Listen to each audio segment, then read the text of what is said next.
Audio Jungle.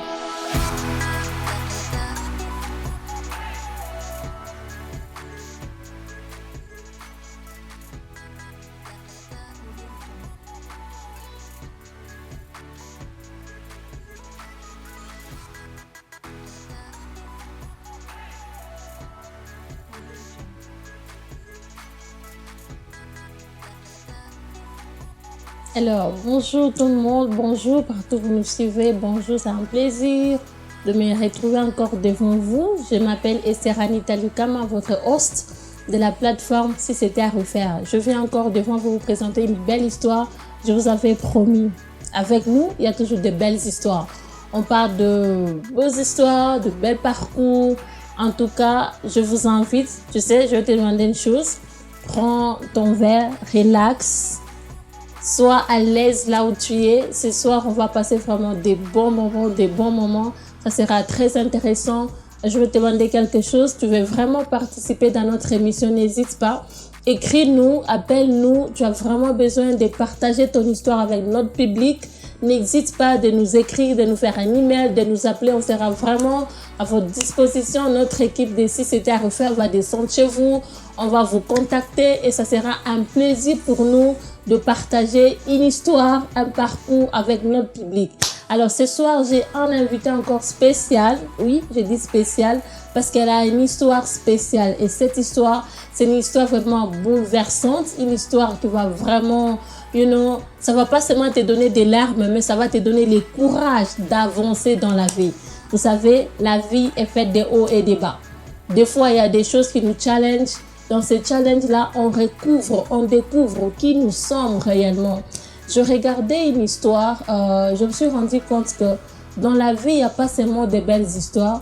Il y a des histoires qui viennent de fois juste pour montrer une nouvelle version de nous. Tu sais, tu es tellement forte jusqu'à ce que tu rencontres une situation très compliquée. C'est là que tu vas découvrir la force que Dieu a mis au-dedans de toi, les capacités que Dieu a mis au-dedans de toi. Alors ce soir, je vais vraiment vous présenter mon invité. Comme je vous ai dit au début, elle est vraiment spéciale. On va découvrir c'est quoi l'histoire qu'elle a apportée sur notre plateau de Si c'était à refaire. Alors, bonjour Lady Belle. Bonjour Lady Esther. Bonjour et bienvenue sur notre plateau de Si c'était à refaire. Alors chez nous, qu'est-ce qu'on fait? On relaxe. On relaxe, on respire très fort. Waouh, super. Alors, il y a tellement beaucoup de gens qui vous suivent. Vous êtes là sur notre plateau de Si c'était à refaire. Vous avez vraiment une histoire que vous voulez vraiment partager avec mon auditoire, avec notre auditoire, le peuple qui vous regarde, le peuple qui vous suit. Alors, il y a quelque chose de spécial. De spécial, comme je dis, de vraiment spécial. Vous êtes passé entre la vie et la mort. Mais vous êtes là en vie, vous êtes là très forte. C'est quoi cette histoire d'entre la vie et la mort? Et les gens ont vraiment envie de découvrir cette histoire. Moi, je suis tellement impatiente d'écouter cette histoire parce que je sais comment ça s'est passé et vous voir aujourd'hui, je dis, waouh, Dieu existe. Nous voulons dire à tout le monde qui nous suit, nous sommes des servants de Dieu. Nous servons Dieu. Et avec Dieu, il y a toujours l'espoir. Avec Dieu, Dieu n'abandonne jamais ses enfants. Même si quand on passe dans le feu, Dieu est toujours là pour ses enfants. Et vous, je pense que vous êtes passé par ce feu. C'était vraiment un grand feu. Mais ce feu-là vous a pas brûlé. Ce feu-là vous a pas consumé.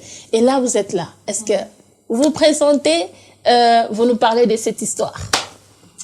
Ok, d'abord, premièrement, je vais commencer par me présenter pour les personnes qui ne me connaissent pas. Je m'appelle donc Belinda Mukako Mwamba. Je suis mariée à Daniel Mwamba et ensemble, nous avons 4 magnifiques petites filles. Et pour revenir maintenant, je me suis présentée en gros. Et pour revenir maintenant par rapport à l'histoire en particulier, parce que moi, j'ai une vie complexe avec plusieurs histoires. Je peux prendre plusieurs histoires comme ça, mais j'aimerais parler d'une histoire en particulier, et cette histoire avec laquelle tu as fait allusion. C'est, comme j'ai dit tout à l'heure, que j'avais 4 filles. C'était la grossesse de ma 3e fille. Et nous voulons rappeler à notre public, notre sujet de ce matin, c'est entre la vie et la mort. Pour ceux-là qui nous regardent, pour ceux-là qui nous suivent, nous parlons d'un sujet très fort entre la vie et la mort. Entre la vie et la mort. Pourquoi? Parce que À ma troisième grossesse, qui était d'abord une surprise, parce que c'était vraiment... j'avais eu ma deuxième fille, donc maintenant je disais, bon, qu'on se focalise à autre chose, qu'on essaie, et puis... surprise, surprise, les agendas et les plans n'ont pas marché. Surprise, surprise, donc j'attendais ma troisième fille.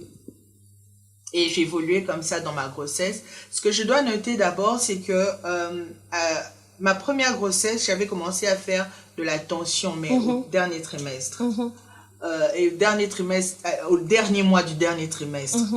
Et après, quand je suis à ma deuxième grossesse, j'ai fait de la tension aussi. Ma tension artérielle avait augmenté. Mais cette fois-ci, c'était au dernier trimestre aussi, mais c'était au 8e mois. La première grossesse, c'était au 9e, 8e mois.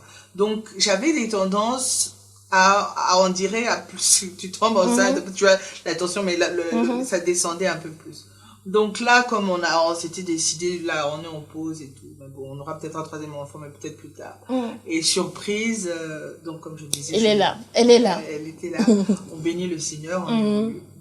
Et, mais cette fois-ci, là, j'ai commencé à avoir des chiffres tensionnels élevés à partir du deuxième trimestre. Alors, c'était quand même assez fort pour ceux qui connaissent un peu. Bon, je suis médecin, donc je peux utiliser des termes scientifiques. Allez-y. Je ne vais pas trop aller Alors, j'ai commencé à développer ce qu'on appelle une prééclampsie gravidique. Ça veut dire que j'avais une tension artérielle qui était élevée au-delà de 140. J'étais au-delà de 140 sur 90. Des fois, j'atteignais 160 sur 120. J'avais des chiffres tensionnels très élevés, vraiment. Et j'avais une protéinurie parce que normalement, tu ne dois pas... Les protéines, normalement, ne doivent pas passer dans les urines, surtout... on ne doit pas les retrouver dans les urines, elles sont synthétisées. Donc, c'est déjà un signe quand tu as des protéines qui sont passées dans les urines. Donc, j'avais une protéinurie qui traînait. Donc, même après 24 heures, même quand on faisait, même quand la protéinurie persistait. Et j'avais cette bouffissure du visage. J'avais le visage qui était... J'avais des œdèmes partout, donc je pouvais m'appuyer comme ça, tu vois. Tu as le doigt qui reste à l'intérieur. Et l'autre partie de la main reste gonflée, donc j'avais des pieds gonflés, j'étais très mal à l'aise, des fois j'avais de la fièvre, parce que comme des fois vous avez l'hypertension, vous pouvez vous rendre compte de ça à cause des maux de tête. Alors comme j'avais ces maux de tête persistants, je me disais c'est peut-être la tension qui augmente, donc quand je check la tension, effectivement mes chiffres tensionnels étaient élevés. Alors avec le médecin, comme j'étais à mon deuxième trimestre, on a dit qu'on essayait un peu de juguler, d'essayer un peu de permettre à l'enfant d'évoluer quand même dans le ventre. Et on a essayé avec le médecin, mais ce qui est entre la main et la main, parce que c'est une cause de mortalité. La prééclampsie gravidique, c'est une des causes principales de mortalité pour l'enfant et pour la mère. C'est causé souvent par quoi? C'est quoi vraiment la cause de... Non, il n'y a pas... en fait, c'est des maladies qui viennent juste à la grossesse. Comme ça. Grossesse. Certaines personnes ont un taux de sucre qui va augmenter seulement pendant la période. Ce sont des maladies juste liées à la grossesse. Quand il n'y a pas la grossesse, donc pas là. Donc, des fois, vous allez vous rendre compte que votre taux de sucre a augmenté, mais seulement pendant la grossesse. En temps normal, le taux de sucre est normal. Et c'est ce qui s'était passé pour moi aussi avec ma tension. Certaines personnes me disaient, non, arrête de penser, arrête de réfléchir. Je voulais demander ça. Parce qu'il y a certaines personnes, quand l'enfant n'est pas accepté, ou bien la grossesse, au fait, si elle n'est pas acceptée, on se dit, ok, qu'est-ce que je dois faire? Voilà, on n'a pas fini de budgeter, on n'a pas fini de faire ça, voilà, le troisième. Donc, il y a tellement, est-ce que c'était dit à ça? Non, vraiment pas, parce que je me souviens que quand je me suis rendu compte que j'étais enceinte, c'était une surprise, certes, mais c'était pas quelque chose qui était entré dans mes émotions, j'étais pas paralysée, j'étais pas par terre. J'étais surprise, je me souviens, je crois j'ai même ri de ça avec mon mari parce qu'on était surpris tous les deux, mais ça s'est arrêté là. Après moi parce que moi quand je suis enceinte, dès que j'apprends, je commence à l'être le jour après, donc je commence à préparer les choses parce que j'ai étudié ça. Je sais que tu peux transmettre tes émotions, ton humeur, tu facilement c'est très important. tu transmets ça à tes enfants. Donc, comme c'est des choses que je connais, je ne peux pas, je me dis à moi-même, je ne peux pas me permettre de transmettre de mauvaises émotions à l'enfant que je porte. Donc, quand j'ai appris, ok, on a passé le moment de la surprise, de l'étonnement et de tout ce qui va avec. Après, on a pris les choses comme elles allaient. Moi, d'ailleurs, j'ai commencé à faire ma liste de layette. Je suis très pressée quand il en a vu un truc des bébés et tout. Alors, j'ai commencé, donc j'avais vraiment pas ça. Après, moi, on a commencé à m'appeler, mais c'est parce que tu penses trop, tu réfléchis trop. Je sais que c'était pas prévu, les gars. C'est même pas une histoire de soucis. S'il y a pas une histoire de soucis, il y a pas une histoire de problème. C'est venu comme ça parce que, généralement aussi, c'est, quand tu fais ça, c'est un signe. Quand j'avais déjà des signes tensionnels, ma tension était déjà haute dans mes précédentes grossesses. Oui. Donc tu vois, ça c'est des choses comme ça. Tu as déjà des antécédents de choses comme ça. Alors c'est comme si ça te suit.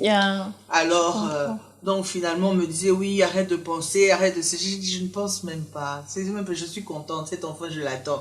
Donc je ne suis même pas dans ce contexte-là. Et puis ensuite, mais forcément après mes chiffres de tension, ma tension ne baisse pas, je vais chez mon médecin et le médecin me dit qu'il me garde quand même à l'hôpital parce que peut-être que c'est à cause des enfants que j'ai à la maison qui dérangent, alors le bruit, alors c'est pour ça que je suis tout entendu qu'on me garde d'abord à l'hôpital. Alors, je suis restée pendant 3 jours à l'hôpital parce qu'on était en train de contrôler aussi ma protéinurie. Donc, on prenait mes urines tout le temps, les urines de 24 heures, on était en train de contrôler tout ça.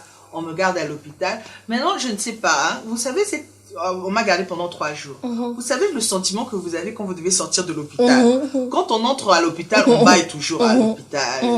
Mais quand on veut sortir, il y a un sentiment de joie là qu'on ressent parce qu'on rentre à la maison. Je retrouve ma famille. Voilà, il y a ça. Alors moi, je me souviens, c'était le dimanche déjà, parce que je suivais même plus, donc je devais suivre les cultes en ligne.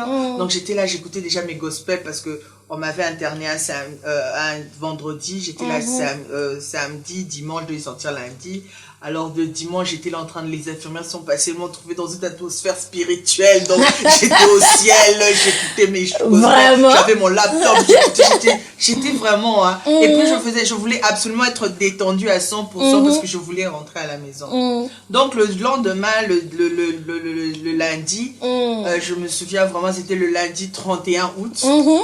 Je me suis déjà apprêtée parce que je devais attendre que le médecin fasse son tour de salle pour qu'on signe ma sortie. La sortie. Et qu'on me fasse sortir. Alors, je suis vite allée, je me suis vraiment lavé le matin, j'étais prête, j'attendais mon médecin, j'étais déjà assise et puis il est venu. J'avais déjà le sourire pour dire que même s'il y a quelque chose, regardez déjà mon sourire. Aujourd'hui, je veux bien, je sors. Mes enfants me manquent, mon mari me manque, ma maison me manque, donc tout me manque. Cette atmosphère ici de l'hôpital, 3 jours, c'est bon pour moi.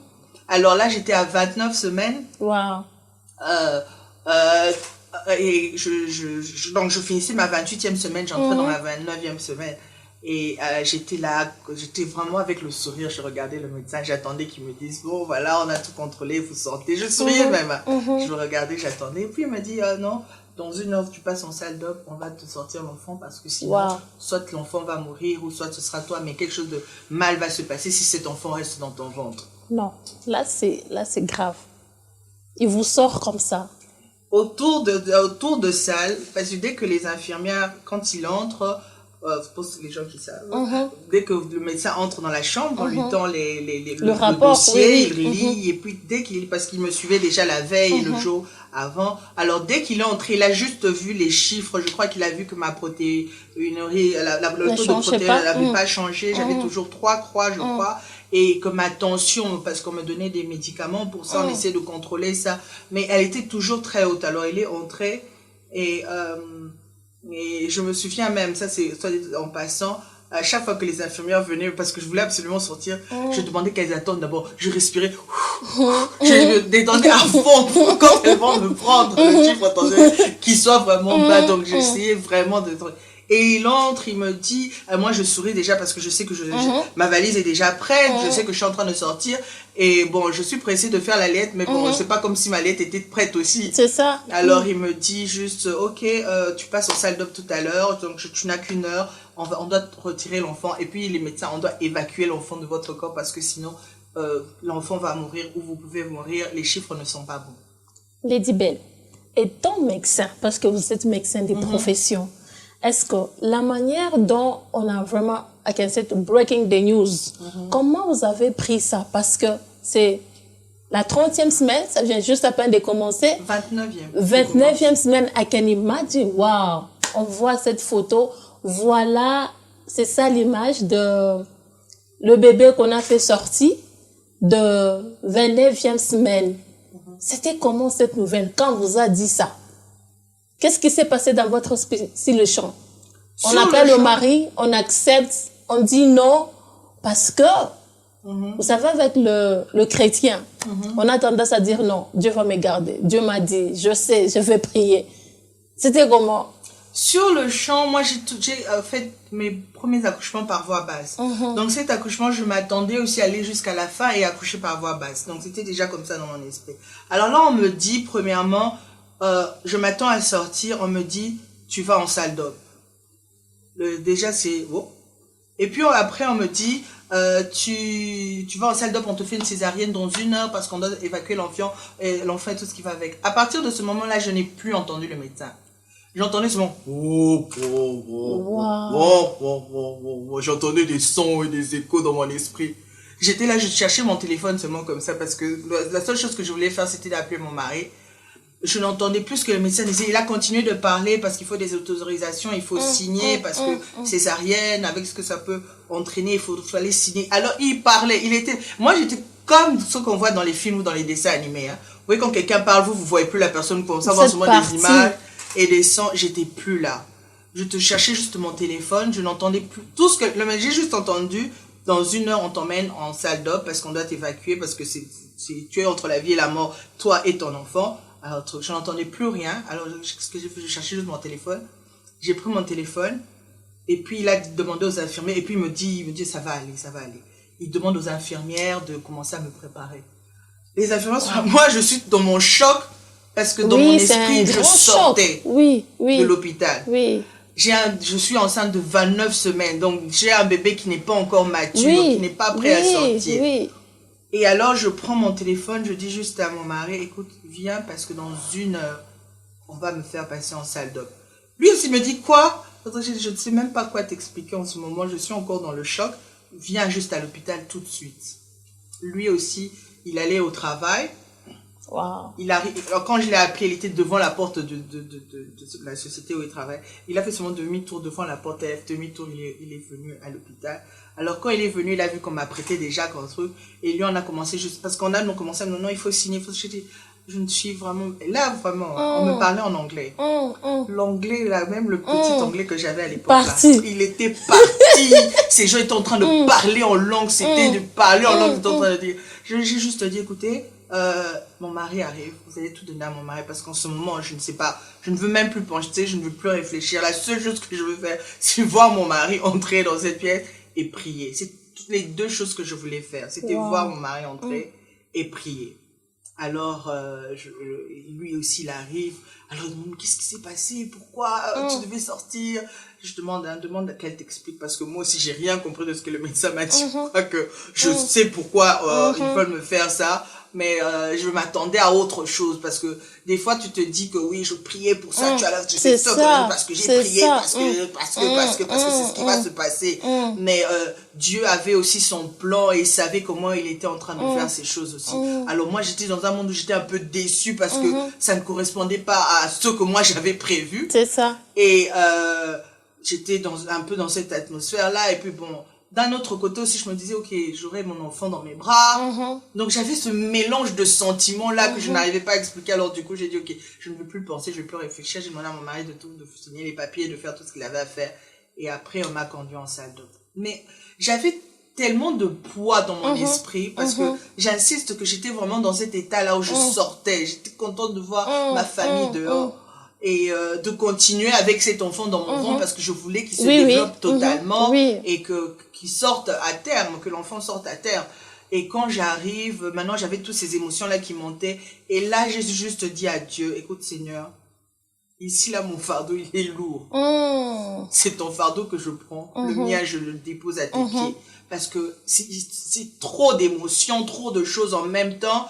je ne peux pas. Et puis, quand on te fait signer des papiers, c'est des papiers au cas où quelque chose se passe mal. On t'explique au cas où. Alors, il y avait trop de au cas où quelque chose se passe mal. Je voulais que je meure aujourd'hui ou quoi. Et là, c'est un problème que beaucoup de femmes connaissent, spécialement, surtout, bon, pas seulement en étranger, partout. Il y a certaines choses, on n'est pas préparé. Parce que on te dit pas, ok? On dit seulement, voilà, le cas est compliqué, il faut signer et tu dois passer par l'opération. On te dit quoi? À quelle dimension ce cas est compliqué? Et vous n'étiez pas préparé par rapport à ça. Oui, j'étais pas préparée. Quoi que je savais.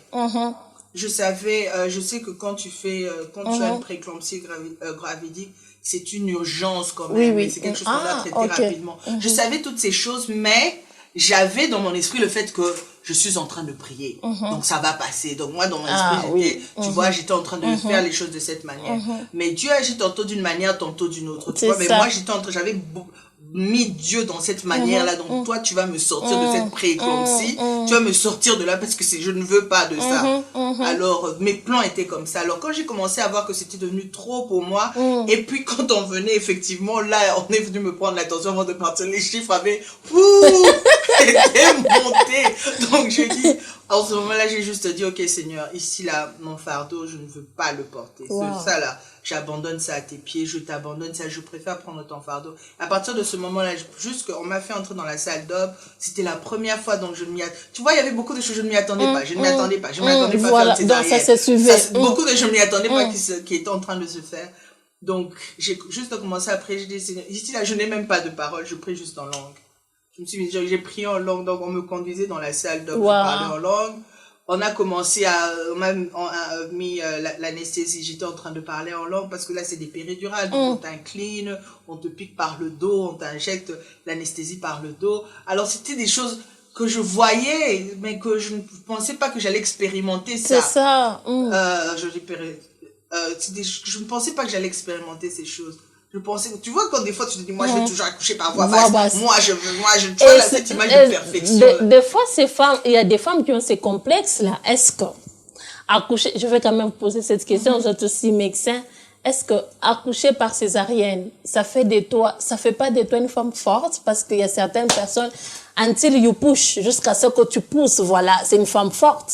Il y a certaines qui ont même risqué la mort parce qu'elles voulaient à tout coup, maman belle, pousser. Pour elle, c'est vraiment une femme forte. Il y a certaines femmes qui ont des problèmes dans leur belle famille parce que tu n'as que les enfants par césarienne. C'est comme si tu ne marchais pas, tu étais lazy, toutes ces histoires-là. Est-ce que c'est vraiment ça poussé, ça fait de toi vraiment une femme forte et la césarienne, ça diminue quelque chose en toi? Honnêtement, si je peux me permettre, c'est vraiment n'importe quoi. Parce que moi, j'ai vécu les deux événements. J'ai accouché par voie basse, j'ai accouché par césarienne. Je suis passée par les deux. Je connais à peu près les difficultés des deux. Ce n'est pas plus facile de passer par la césarienne que de passer par la voie basse. Parce que l'avantage de voie basse, c'est que tu peux accoucher et qu'après, bon, tu saignes juste et puis ça va. Mais avec la césarienne, c'est que tu as une plaie que tu dois continuer de soigner. Quand il y a plaie, il y a douleur. Ça veut dire que tu as eu la douleur de tout ce qui va avec du processus, mais en plus, tu as la douleur qui persiste après encore. Tu dois être forte parce qu'il faut marcher, parce qu'il faut donner le sein à l'enfant. Quand tu accouches par voie, je suis pas en train de dire que on souffre plus qu'on a eu la césarienne, mais tu vois, quand tu es passé par la voie basse, les mouvements sont plus faciles pour toi. Quand tu passes par la césarienne, tes mouvements sont très limités. Et quand tu ajoutes à ça, moi je me souviens que j'ai fait de la grippe, donc je devais tousser, à chaque fois que tu tousses, pour celles qui savent, tu dois placer ta main fortement sur ton ventre parce que tu dois te protéger de la douleur.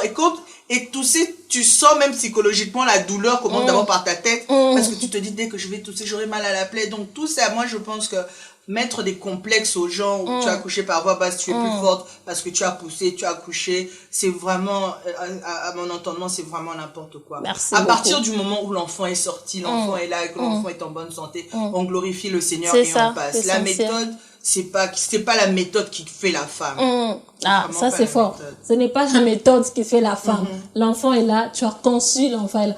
En tout cas, nous prenons une pause de quelques minutes. Nous voulons vraiment rentrer. Ça, c'est une histoire qu'elle n'a jamais parlé, qu'elle n'a jamais partagée. Et c'est sa première fois. Je vous ai dit la fois passée, un secret est fort quand il n'est pas encore partagé. Voilà, aujourd'hui, elle a décidé de partager avec nous, de partager avec vous son parcours. C'est un parcours fort, c'est un parcours puissant. Vous avez vu l'histoire, c'est pas une petite histoire. C'est vraiment une histoire vraiment, tu dois être forte pour passer par là. Et c'est comme ça qu'on l'a intitulé Entre la vie et la mort. Alors, on se retrouve dans une minute pour notre pause.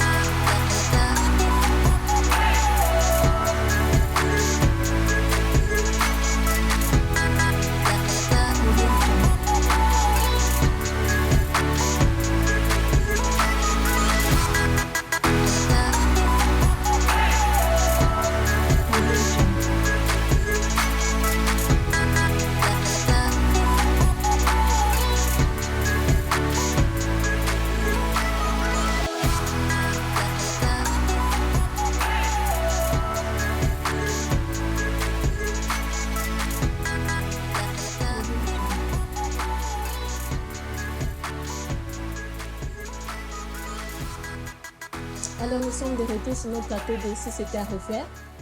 Pour ceux-là qui viennent de nous suivre, pour ceux-là qui viennent de nous joindre, de se joindre à nous, je m'appelle Lady Esther Lukama et je reçois pour vous Lady Belinda Mwamba. Elle a vraiment une histoire très touchante. Notre thème de ce soir s'intitule Entre la vie et la mort. Voilà, elle nous donne son parcours, un parcours des champions, un parcours des superwomen. Alors, Lady Belle, voilà, cet enfant doit arriver, il doit sortir. Les gens peuvent voir, il est là. Finalement, la princesse est là. Finalement, la princesse est là, donc on me fait la fameuse césarienne. Mais on ne peut pas me donner l'enfant parce que l'enfant est très petit et l'enfant ne pleure pas correctement. Donc, les pédiatres sont déjà dans la salle aussi. Les pédiatres prennent directement l'enfant et on essaie de sortir d'abord tous les liquides. Oui. Alors, et puis on prend l'enfant, on emmène. Alors, moi, mon mari est vraiment là que je dois rester avec toi. Je fais non, on va avec l'enfant. Toi, suis. Tu l'as vu quand même? Oui, bon, j'ai vu quand on a sorti, on me l'a montré, on m'a dit c'est une fille. Mais on ne pouvait pas, tu vois, le premier contact de la mère et de l'enfant, on ne pouvait pas faire ça. On te l'a privé. Oui, bon, on me l'a privé parce que pour la sauver, parce qu'il fallait qu'elle ait des soins d'urgence. Elle n'avait que 29 semaines. Et quand un enfant naît, généralement, il perd d'abord du poids. Oui. Et ensuite, il se met à gagner du poids. Donc, elle avait 1,2 kg et elle est descendue à 900 grammes. Alors, pour son propre bien, on me l'a juste montré, on m'a montré le sexe, c'est une fille. Et on a couru avec elle. Alors, j'ai dit à mon mari, on a emmené. J'ai dit à mon mari, toi, reste avec l'enfant. Moi, de toute façon, je n'arrête pas, je continue mes prières jusqu'à ce qu'on me sorte de cet endroit. Donc après, on a emmené l'enfant et c'est là maintenant que l'aventure maintenant de Tess, elle s'appelle Tess, a commencé. Parce que moi, maintenant, j'ai terminé, on était en train de me coudre, j'étais en train vraiment de louer le Seigneur, de glorifier Dieu parce que les choses s'étaient bien passées. Finalement, entre la vie et la mort, c'était la vie dans mon cas, non seulement pour moi, mais pour ma fille aussi. Alors, moi, on me ramène, mais à cause, on me demande de me reposer parce que c'était pas une opération facile non plus. On me demande d'abord de me reposer. Donc, du coup, je ne sais pas voir ma fille. Donc, tu as accouché le premier jour, tu ne sais pas voir ton enfant le premier jour. Alors, je demande à mon mari, écoute, fais plein de photos comme ça que je la vois, ne fût-ce qu'en photo, que je vois à quoi elle ressemble. Alors, vous allez voir les photos.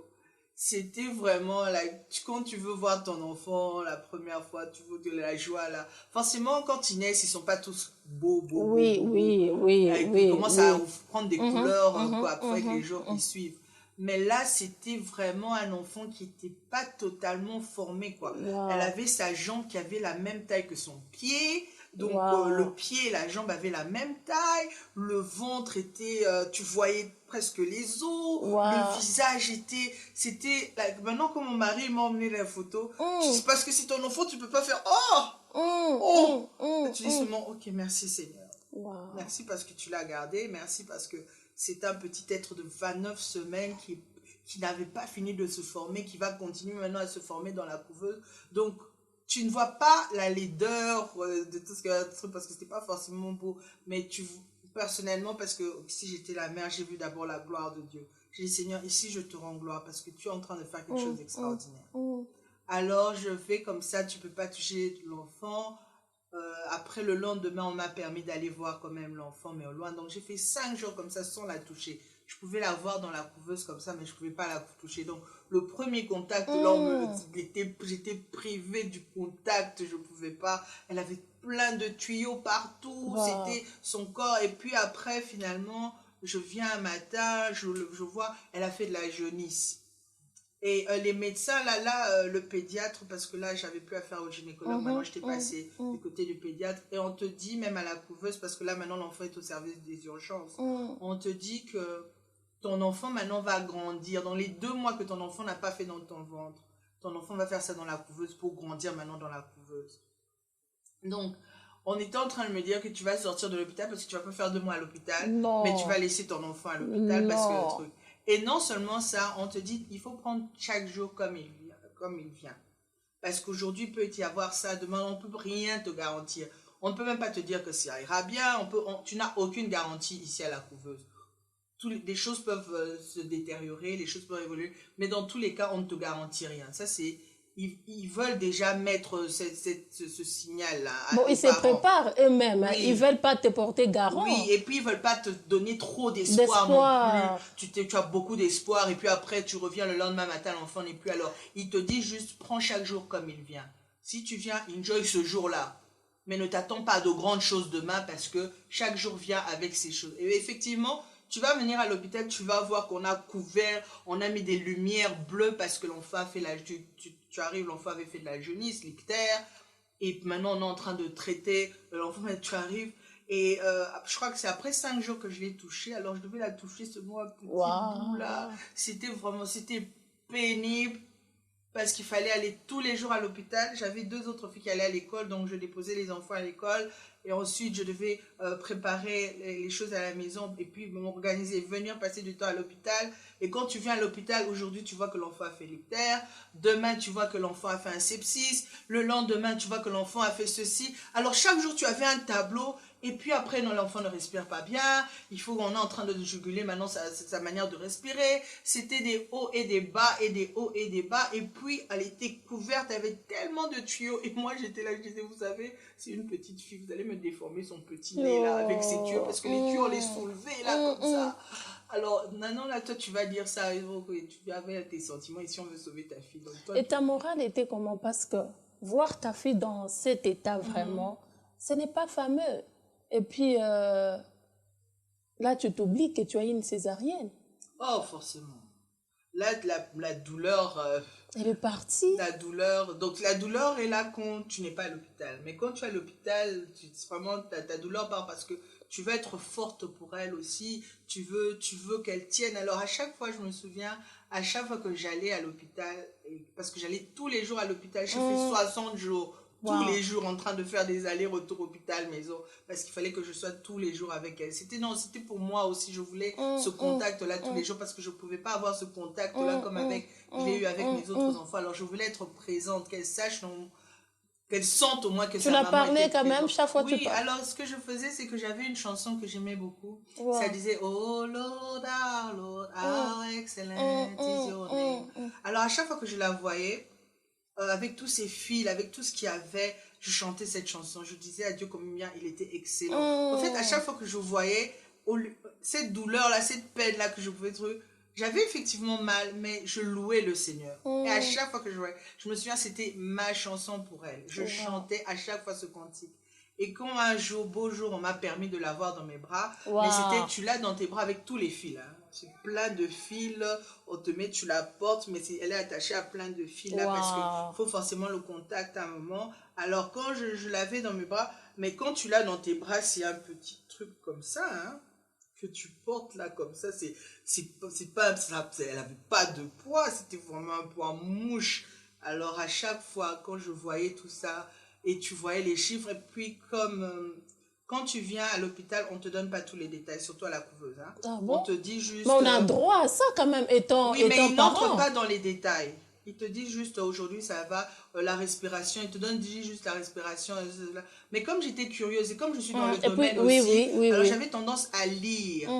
à lire le dossier. Alors, moi, aujourd'hui, elle a fait un sepsis. Mais le médecin, quand je viens, il va pas me dire que non, on est en train de traiter des antibiotiques parce que ta fille, elle a fait une infection. Il va pas te dire tout ça. Il va juste te dire, bon, aujourd'hui, la respiration, ils te disent, elle a respiré. Ils te donnent juste des chiffres, bon, voilà, le truc, et puis tu évolues. Quand tu vois, tu trouves qu'elle a fait l'ictère, bon, elle a un peu jauni, il essaie de manager les mots. Elle a un peu jauni, donc on l'a mis cette lumière le temps que toutes les choses s'arrangent. Mais moi, je pouvais, quand il se déplaçait un peu, je voulais lire le dossier, je voulais voir pourquoi est-ce que c'est, pourquoi est-ce qu'elle est sous antibiotiques, pourquoi, qu'est-ce qu'il y a à ce niveau. Je pouvais voir que c'est parce qu'elle a fait une infection, parce qu'il y a ceci. Je pouvais voir le traitement et voir jusqu'à la fin. Et je trouvais qu'à un moment, il commençait à cacher parce qu'il me trouvait un peu trop curieuse. Il me donnait des détails, je regardais, je disais, ok. Dès que ces gens me donnaient le dos, j'ouvrais le dossier, je regardais moi-même parce que je voulais savoir, Non, c'est vraiment très important parce qu'il y a beaucoup de femmes qui ont perdu leurs enfants comme ça. Parce qu'elles savent rien. Parce que, en tout cas, désolé aux médecins, ils ont toujours ces mots-là. Ils veulent pas nous dire tout. Et étant maman, on a vraiment tendance à... Je veux connaître qu'est-ce qui se passe avec mon enfant, qu'est-ce qui se passe avec moi. Et le médecin, désolé, ils veulent pas nous accorder cette chance-là. Bravo à vous parce que vous êtes dans les domaines. C'est très important, en tout cas. Et finalement, vous les prenez dans vos bras. Et finalement, on me donne les bras. Mais je voudrais quand même ajouter un petit détail ici. Les médecins, ils nous donnent, ils donnent aux patients, ils donnent aux gens, ils donnent l'essentiel. Parce qu'ils ne voudraient pas ils voudraient pas alarmer aussi la maman, ils voudraient pas, alors ils vont vous donner l'essentiel, ils vont vous donner les gros chiffres, ils vont pas entrer dans tous les détails de chez détails, mais ils vont vous donner juste l'essentiel pour vous rassurer ou pour vous dire, s'il y a quelque chose qui va pas, ok, on a constaté qu'il y a une fièvre. Mais ils vont pas vous dire, par exemple, que la fièvre est due à une infection et l'infection est nosocomiale. Ça veut dire que l'infection, elle l'a eu à cause de l'hôpital. Parce qu'il y a des infections que vous avez ça à l'hôpital. Donc, ils vont pas vous donner tous ces détails. Ils vont vous dire, bon, l'enfant a fait de la fièvre aujourd'hui. On a donné ça pour la fièvre. Mais ils vont pas vous expliquer à quoi, parce qu'on fait pas de la fièvre, on se réveille pas matin, on fait de la fièvre. On fait de la fièvre parce que le corps a réagi à quelque chose.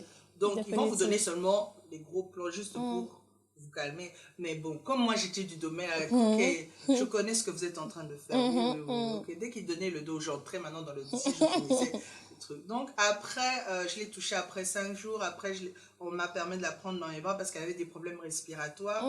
Alors on me disait, essaie de la prendre, il fallait que je fasse la méthode kangourou. Donc certainement les femmes qui ont eu des enfants prématurés comprennent tous ces termes, la méthode kangourou. C'est-à-dire qu'on te demande de mettre ton enfant à la poitrine, de serrer comme ça, cette chaleur-là. Alors je devais faire ça. Alors elle était toute petite, bien au milieu là. Tu pouvais même tenir avec 2 doigts comme ça là, ton enfant, tellement qu'elle était petite. Alors, après elle a commencé à évoluer, Dieu merci, on a commencé à avoir des changements.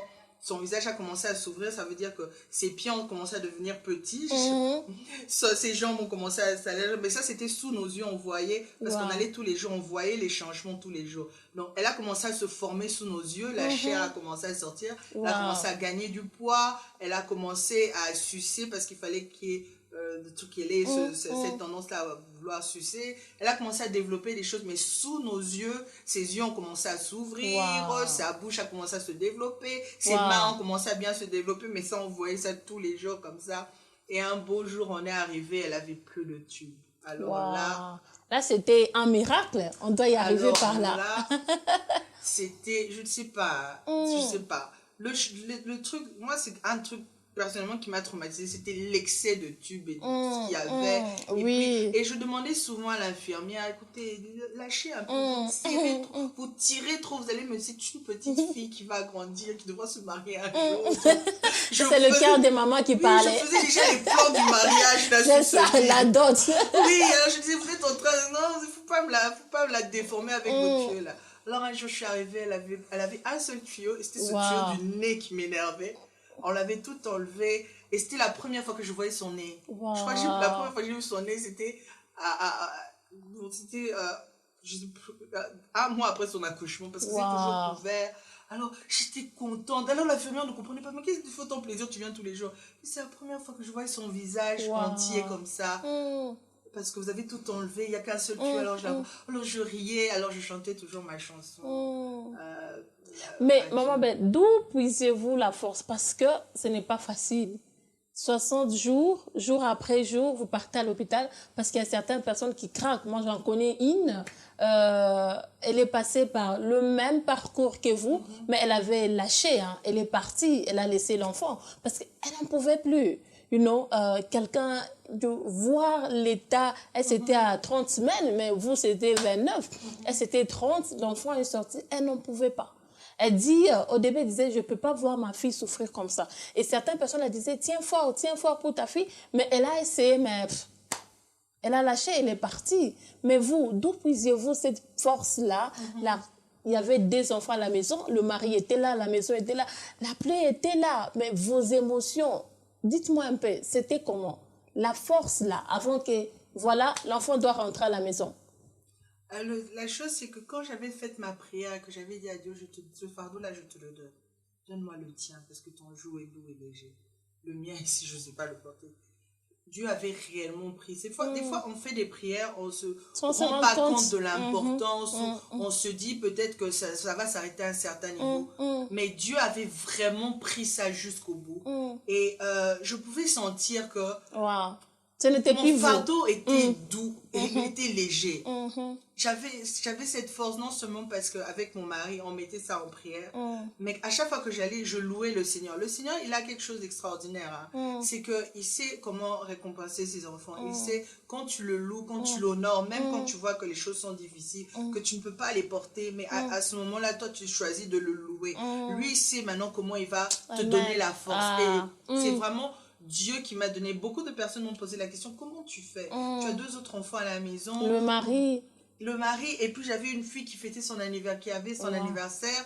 Il fallait faire plaisir aussi aux enfants qui étaient là, parce qu'il fallait acheter un gâteau, il fallait rire avec les enfants, mais il fallait couper ici, parce qu'il fallait à un moment aller à l'hôpital. Et puis bon, ce parcours-là, je le faisais aussi avec mon mari. Donc, Dieu merci, il était là parce que dans beaucoup des cas, quand il y a un problème très compliqué, ça divise le couple parce que chacun cherche à deal avec ses problèmes de sa façon.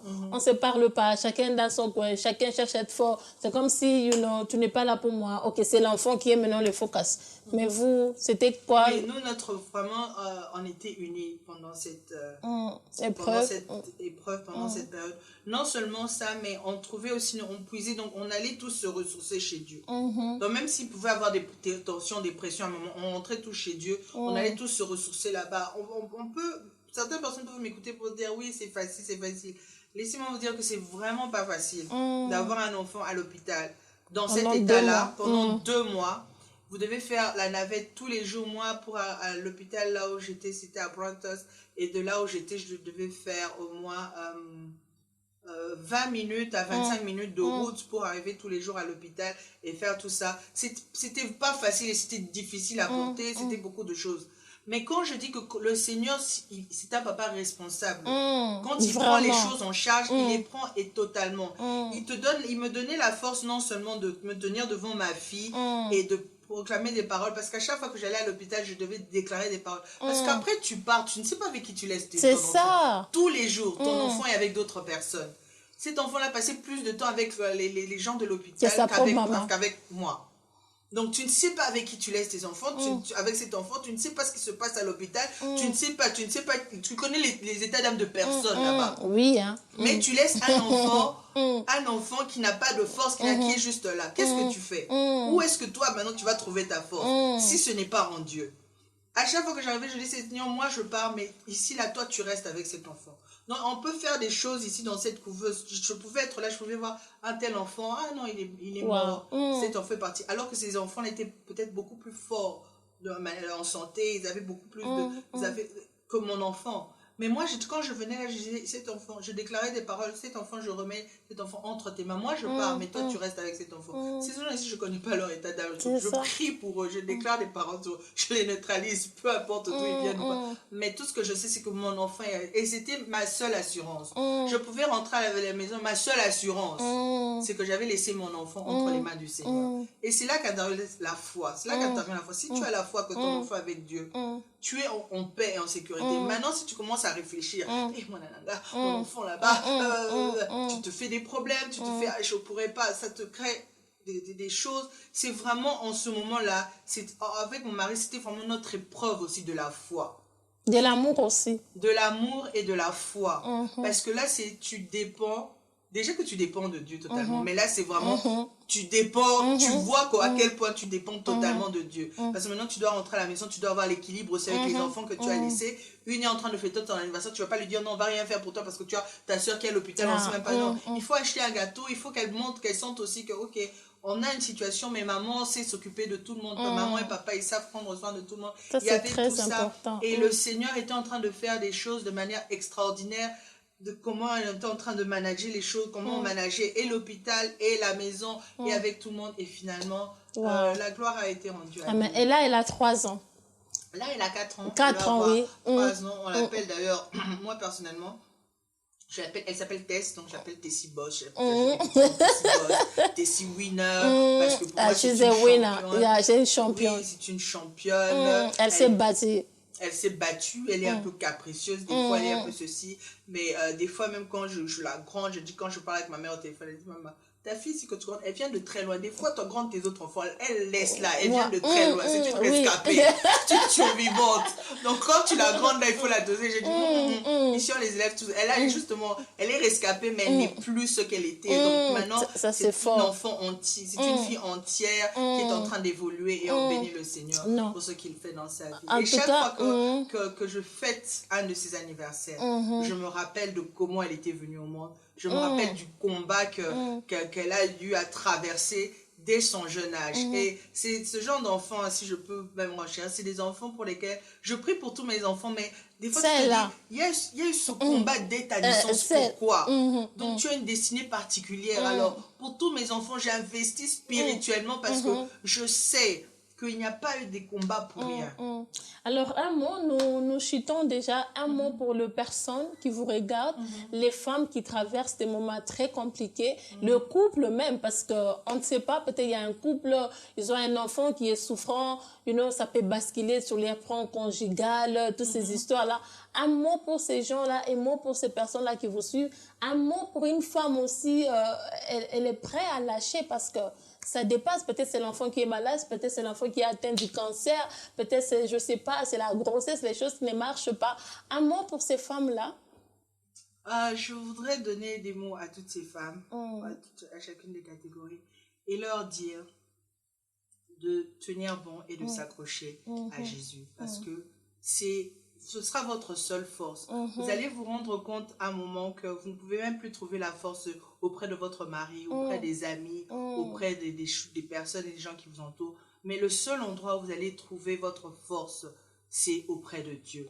Je voudrais dire à des personnes qui ont perdu, parce que comme je disais que c'est quelque chose de fatal, ça peut causer la mort, soit de la mère, soit de la fille. Oui. Et je connais beaucoup de l'enfant. Et je connais beaucoup de couples, beaucoup de personnes qui ont, à cause de la prééclampsie. Moi, je connais une femme, elle est pasteur, elle m'a même dit, tu es vraiment, Dieu était avec toi. Moi, j'ai perdu un enfant à cause seulement de ta situation. Oui, c'est vrai. Et je connais beaucoup d'enfants qui ont perdu, de familles qui ont perdu des bébés comme ça, à cause de cette maladie, à cause de la prééclampsie. Non seulement à cause de ça, ça peut être à cause d'une autre chose, mais qui ont perdu des enfants. Et je voudrais juste encourager ces personnes. Moi, personnellement aussi, j'ai perdu, quand je me suis mariée, j'ai eu ma première grossesse, j'étais tellement... C'est encore une autre histoire, j'ai perdu cet enfant. Donc, je voudrais juste dire à ces personnes qui ont eu déjà à perdre des enfants, parce que je sais un peu ce que vous pouvez ressentir, qui ont à traverser, ou des personnes qui nous suivent en ce moment, vous avez un enfant qui est à l'hôpital, et à la maison, vous ne savez plus comment porter les choses, que la seule solution, ici, il n'y a pas un autre médicament que je peux donner, un autre conseil que je peux donner. C'est seulement Christ qui va vous tenir, qui va vous prendre et qui va vous faire traverser ces situations. Il n'est jamais trop tard avec le Seigneur. Moi, j'ai perdu mon premier bébé. Je l'ai perdu. C'était une fausse couche. On m'a donné beaucoup d'explications, mais je rends juste gloire à Dieu.